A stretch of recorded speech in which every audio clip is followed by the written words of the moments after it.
Yeah, so hello, we are 3 members of the board of the Interactive Fiction Technology Foundation, which is the nonprofit behind NarraScope that does many things that are not NarraScope in addition to the NarraScope conference. You can see this is the current board here. Not everybody was able to make it here today because we're located all over the world and it's like real expensive to fly in from Australia or Egypt or whatever, right? But I guess the point is of this is that you can ask questions about what the organization does. We can tell you a little bit about what we do up front to alleviate some of those questions, hopefully. I think we had a question too. Oh, other than how to pronounce it? No, for you, like, what do you know about IFTF? Like, what can we be doing better? Or just what, like, in your knowledge space of what we do, what do you know that we do? We should also introduce ourselves. We should do that. Yeah, so I'm Justin. You saw me yesterday if you were here for the first keynote. I'm the current president of the organization, which means that I only have to work if something goes wrong. And nothing ever goes wrong. No, correct. So, you want to on the right? Yeah, probably see me at the welcome desk for most of the conference. I'm actually IFTF treasurer. So I'm in charge of overseeing all the money that this organization gets. Arguably the most important position. Right? Okay. And I'm Mark Sample. I'm fairly new to the board. I'm a professor of film, media, and digital studies at Davidson College. So yeah, that's us. That's us. Thanks for coming, everybody. Was that a hand? Hello. Oh, hello.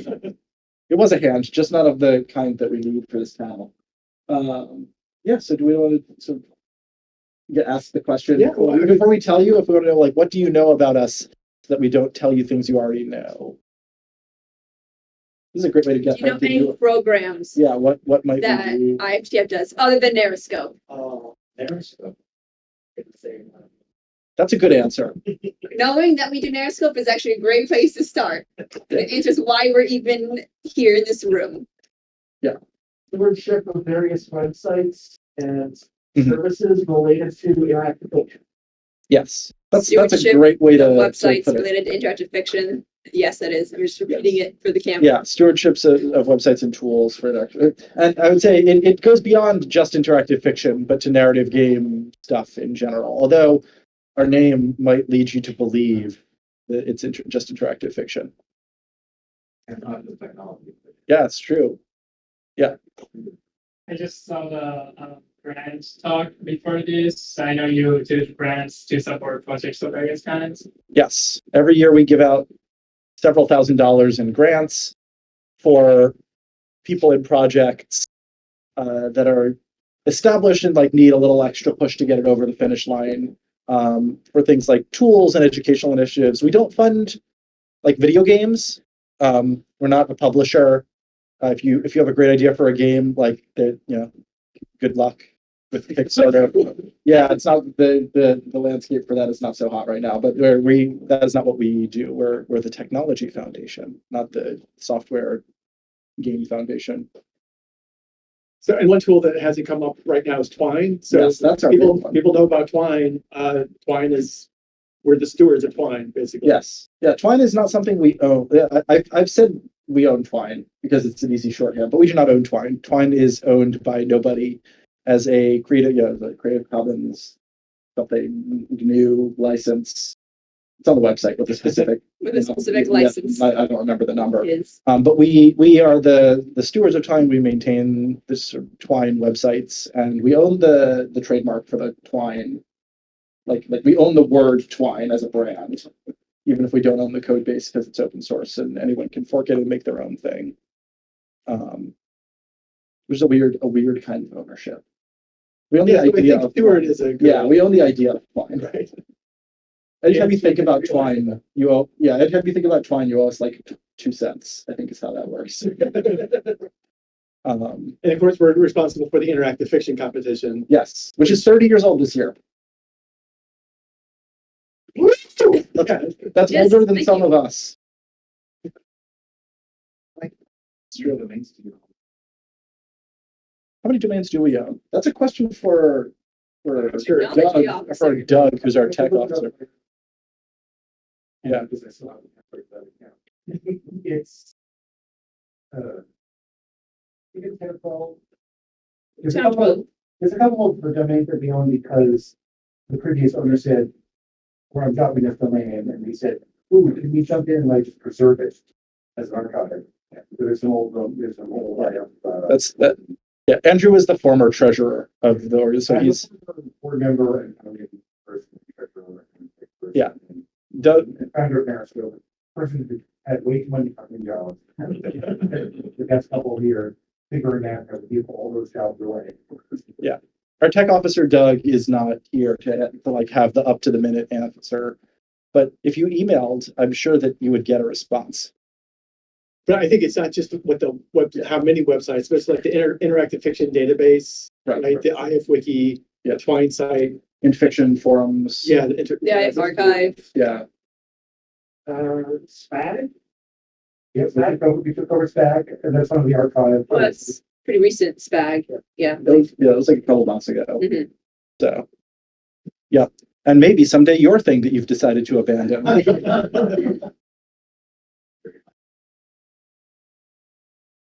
So yeah, that was our way of getting you to answer the question of what do we do for us, right? But maybe to help explain the organization. Yeah. Like we aren't doing all that stuff. There are all these different committees, right? Each of these projects has a different committee head that does this work. Yeah, the board's job is not to, so I believe that almost every, if not every committee has a board member that is involved with it in some way.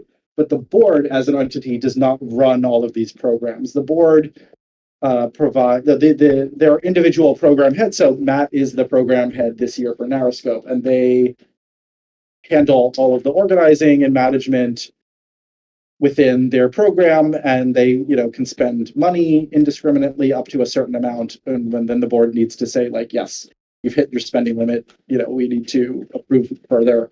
But they effectively have their own budgets, all of which go through Colette eventually. And the board provides oversight. If there's a problem in a committee, the board can step in and, mediate or say like, hey, we've talked about it at the board level, and this is what the resolution is going to be. Or like, a website is broken. Hey, board, can you get the server back running, that kind of thing. So that's why I said, when everything is going great, I don't have to do anything. That was a joke, but it's also kind of true, is that we, the better things are going, the less sort of fires the board has to put out, and the more we can focus on the sort of main thing that we do, which is figuring out what the vision for the organization is, what are new projects that we want to take up, especially when there's a new committee that we want to found that's always started by a board member taking the initiative on that, and then eventually handing it over to somebody else or not if they want to keep doing it. Sometimes people leave the board and stay committee head despite not being on the board anymore. So for instance, we have a new committee, the Institutional Relations Yeah, we Committee. have two new committees, because there's Fundraising. the community fundraising one, and then there's Right. the institutional one. And those both came out of like board ruminations and meditations and Yeah. discussions. I think we have another new committee, don't we? The grants committee, but that had its own panel that maybe some of you were at. We know one of you was at because somebody said they were just there. Yeah. So I think it's also worth noting that a lot of the things we do, we did not start, right? IFTF, IFTF was started sort of as a protective organization for a bunch of these projects like Twine or the IF Wiki or the IF Comp, where like much of open source software, there is a person upon whom everything is resting, and that person may vanish or die or something, and then the entire project falls apart because they were the linchpin. And so people got together and were like, it would be really nice if we had some way to ensure that this stuff stuck around, and also like had some affordance or some measure of legal protection, and so on and so forth. And that was sort of the original impetus as I understand it. And I'm sure Andrew can correct me if that's okay. Yeah. So our first non-inherited program that we spun up as an organization was NarraScope. And that was Andrew and myself and a couple other people in, was it 2018, I guess. And so since then we've added the grants program, and we are, more things under discussion as well. We are now 9 years old, so we're still a relatively new nonprofit. But has reached the key milestone that all of the founding board members are government entities now. Yes, none of the founders are around anymore. Well, they're around, but we don't have to listen. They're not still on the board. They have no influence over the organization at this point. I don't And know. we definitely respect their opinions on things. We pretend to expect respect. I mean, I presume that everyone only pretends to respect my opinions, so I afford that to say. Yeah. Are there other questions about what we do? What can we talk about? We've got this whole panel time, so. Yeah.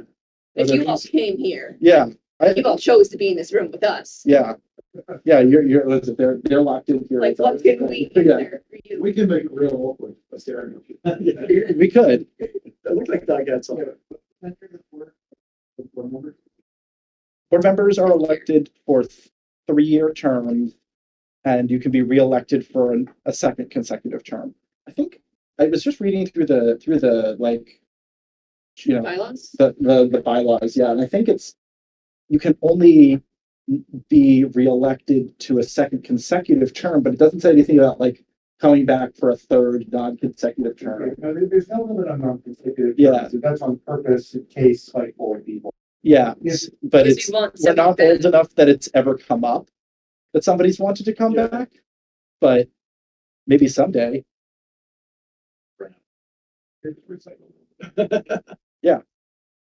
Yeah, you can, so the maximum you can serve is 6 years consecutively.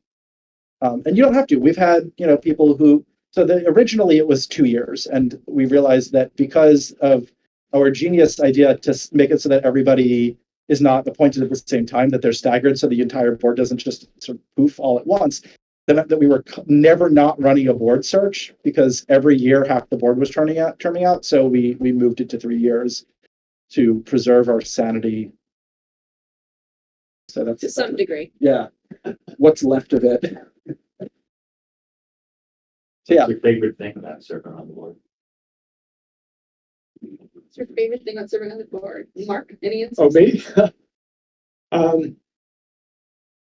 So a lot of the tools and the community I've kind of used in my own teaching or my own work for many years, and it's just kind of feels good to be on the other side and contributing in a way, like kind of giving back to the community.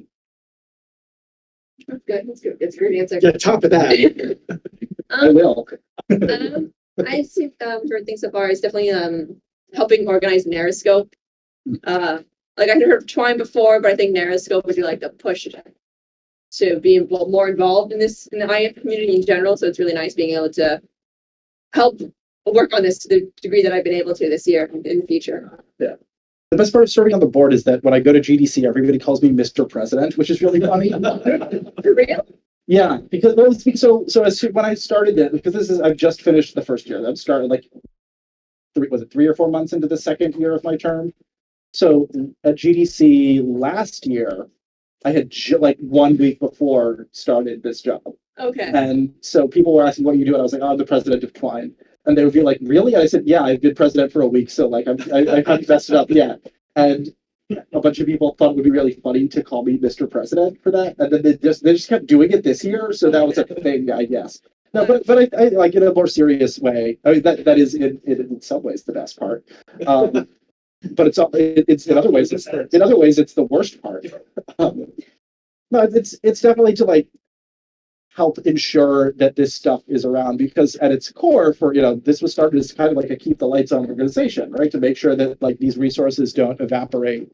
And now we're more than that. But if catastrophe were to strike and we would have to pare down a lot of what we do, right? Like if the grants had to go away because we didn't have the funding for them anymore, like if NarraScope had to move to maybe an online only model because we couldn't get like if none of this will ever happen because we're going to live forever, but like ensuring that those core tools and services that we provide do not get shut off is really important. So that's, Like, we have a mission statement, yeah, and as a nonprofit, it's on our website, which we're I, kind of bound by law to follow that mission yeah. statement. What we If say this we're were, gonna do. if this were a touch screen that was just functional right now, I could like pull it up, but I don't know if it is.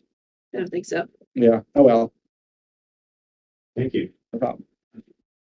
And the board, like all the committees, it's all volunteer. Like everyone who's running NarraScope, everybody who's running the different committees, the board, it's all volunteer work. Yeah, I think that's That, important. that was something that I would love to change as, you know, if we were to fundraise like, you know, or get a grant for like $200,000 or something, like being able to pay the volunteers would be really great. Yeah, But right we now, are- we're not there yet. As treasurer, I can confidently say we are not there yet. If any of you want to help out and, you know, give us $200,000 so that we can pay our volunteers.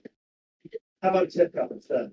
I think there's one out there. Yeah. I think there's like a QR code you We can have scan. Patreon That's true. We do have a Patreon. We're going to mention that during the closing. with $100 a month tier. Yeah, nobody has backed us for What does $100 that a month. even, like, what do you get for $100? I don't remember. There's a special You get- channel in you get Discord that you Jason's can only see if you back at $100 a year. $100 a year. No, $100 a month. $100 a month gives you secret Discord It's access. just, Okay. yeah, it gets you access to the Gru cave. But you can get eaten by a brew. Yeah, Okay. No, you become. you could be, yeah, you could become a Gru because the role in Discord is Gru. So if you Yeah. back us at $100 a month, you become a Gru and gain access to the Gru cave, which no one else can see because it is very dark. Right. Beginning of a good story. Yeah. Yeah, this was the only funny joke that I could think of for the Patreon. Amazing. They've always hypothetically to be the organizer of the success, increasingly successful open source project for another tool. Let's say run for y'all, you know, it's all that. And Barn. we want to consider some way to hold those trademarks and things in the future, but it was not our company. Who would we talk to? This Depends- guy right here. well, yeah, I mean, like depends on what country you want them incorporated. Well, we hold the trademarks in the States and in Australia. Okay. And there's various treaties that break that down. Sure, We yeah, can't it's do a, the legal side of it. We just don't necessarily, like, we're a small independent game studio. Cedarlight, which is the company that started us. Right. We recently started, Cedarlight's 7 years old, so it's quite old. It's quite expensive. yeah, so, well, yeah, so like, that's a conversation that could be had. There are questions that like are beyond the scope of this panel which around like, does this make money? Would this threaten our status as a nonprofit, right? Like there are various legal questions that would be, but like, that's a conversation that we'd be willing to have. And, you know, The structure is very similar to Twine on the highest levels. right. Yeah, and we've had discussions like, and supposedly someday we may get informed to maintain when it's over, but I don't think that that's anytime soon. But like, you know, like In when theory. in someday, you know, someday that may, you know, like some other tools, like we exist as a safety net for these kinds of things when, you know, for one reason or another, there is no longer interest or desire to hold on to them as an Yeah. individual. Open source people, as far as the like general philosophy goes. Mhm. So while we're very comfortable with running things right now, I'm sure we're comfortable with all the time. Right. Sticking with something. Right. And we would like it not to die or turn into like weird hostile books that use the same name or all the same reasons that this exists in the first place. Right. Because of big try. So So question. What I would. Or as an organization, our shorten is always volunteers. We don't like to start a project without someone to run the project. Mhm. If it's a static thing, like we're gonna copy this website without knowing all we're done again, that's one thing. If it's going to be like, we want to move the copyrights of an open source thing over to IFTF, that would be something that has no ongoing cost, so that's, I think, well within our scope here. But We continue. we're running an open source, a live open source. I think it's the form of more or less, yeah. Yeah. Yeah, like for Twine, we do continue to do it because Chris Clemmis still continues to run Twine. Yeah, does that stuff. Yeah, No, there's a- There's a Twine committee. right. There is a Twine committee. They just published a book. You can, I think it's on sale somewhere around here. We had a book signing for it yesterday, actually. There you go. I don't have a copy. I was at the, Well, in your own words, you're Mr. Twine, aren't you? no, I'm Mr. President. Twine. president of Twine, and people are like, thank you. But then people say like, thank you for making Twine. I'm like, I didn't make it. I'm just a business guy. That's how it works, right? There's always the business guys that get the Get the credit. students. Yeah, Get the yeah, that's how it works. Yeah. How many committees do you guys have right now? Okay. Off the top of my head, I don't know. The website does it. Is this a touchscreen? Can I just touch this? I don't think it is. I don't know. You're just getting your. Well, because this part is a touchscreen, right? I can drag this out. Yeah. This up. This information available on. Yeah. If you want me to navigate somewhere, I can do it for you. Yeah. Can you just mouse over Between programs? 5 and 10 is my estimate. So we've got the IFComp committee, the accessibility testing committee, which is defunct. The Twine committee, IF Archive, conference, education, Interfiction, IFDB, IFWiki, communications, grants, introcomp, and institutional relations. Well, Oh, but one of them is not active. The accessibility committee, like had a specific mission, which it did and produced a written report and then It's on the disbanded. site. it was created to make a report. So once the report was done, it was no longer in Yeah. existence. Speaking of like having the report on the site, I think it's important that we have a transparency report that Justin, you put together just recently. Yeah, every Like year. Every year. Every year, we have every year, so every month, every committee head reports in to us as the board and said, here's what we did in the last month, unless they are like, IFComp, which is not active for 9 months out of the year, then I do not require Jacqueline to be like, we didn't do anything this month. And then at the end of the year, they take all of that and distill it into like a paragraph or two of here's what we did. And that goes into the big report, which is every committee's report plus all of the financials from the organization. So you can see how much money we brought in and, how many yachts we funded with it or whatever. And we can look at me like we didn't buy a yacht. So we have annual financial transparency reports, and also with NarraScope, we have one specific for NarraScope. Yeah. So you can see all of the past financial history of NarraScope actually on the NarraScope website itself. Mhm. And like I think it's the about screen. There's like a button you can click to view the past NarraScope sites, which have all the NarraScope information. history. Yeah.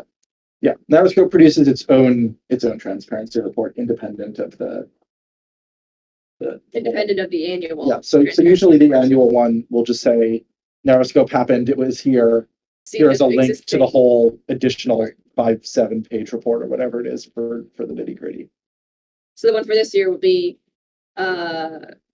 released within the next few weeks or months. Yeah, after it's everything's usually like a month finalized. or two after once Let people get some it's sleep. over and Yeah, yeah, so all the invoices are finally paid. right. And I think that, the annual report I think usually goes up around May. Once we've closed out the rest of the year and remembered that I need to write a report. The important part. That is the most important part. What went wrong in this conference? How smoothly did it go? What do you think? Sorry, repeat that? What went wrong in this conference? What went wrong in this conference? You have no idea. Yeah, with that, so we don't, I mean, there are definitely things that went wrong, just like, like there was, like yesterday, there were some tech issues with some of the rooms and like streaming, like, Definitely things you want to have gone better. right. But I don't know if that went, like, they resolved those issues, right? Like the streams happened, they went out, they recorded. What do you want to work on for the next one? Well, in that regard, it's hard because we're in a different venue every year. So the tech challenges are different every year. And they have gotten better every year, right? Like presumably, my understanding, I did actually check in upstairs in the tech like an hour ago, and they were like, yes, all of the recordings are going well. It was like last year, we had problems with the recordings where the audio was not very good. So at the end of the conference, we do a survey and ask people like, what do you think went well? What could we have done better? So it's hard to answer while the event is happening, especially because I'm not on the, I mean, I am not running this conference, right? Like Mark is not running this conference. Colette is not running this conference, even though you are On the committee. aware of the finances, right? So I think that the people who are best qualified to answer as it's happening are JD and Matt, who are out there and making sure the conference doesn't fall apart. So, but there are always things that we can do better. Every NarraScope has been better than the NarraScope before it, right? So, no. He was the best. Which one was the best? You did it. It was the best. Yeah, He- the Boston one was the best. Oh, okay, First, Everything went perfectly. I'm not sure if I like this revision Is it of really? history. everything seemed like it was going perfectly while it was happening. But yeah, there will be a during the farewell of NarraScope, there will be like a postmortem where we ask people for feedback and how Yeah, everything this went. would be anonymized, so you don't need to, tell us it was you that accused us of ruining your conference. We'll have a live question session and then also an email anonymous survey. Yes. So sorry for the cop-out answer, but there is no real answer yet. Ask in like a month, or like read the report, and then if you're not satisfied, ask in a month. I think the foundation tries to iterate like across all the programs. So after each IF competition, I think, Yes. there's solicitation They do for a feedback. they do a Yeah. post because they had a big like conversation around AI that I remember Yeah. based on feedback last time, because that has become something worth talking about, whereas it didn't used to be.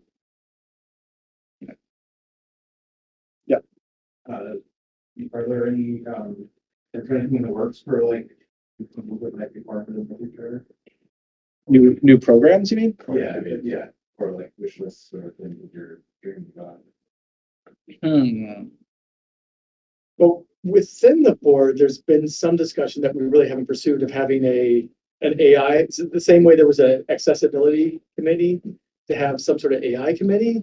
But I think we kind of kicked that can down the road because Yeah. each individual program comes up with their own, what works for them.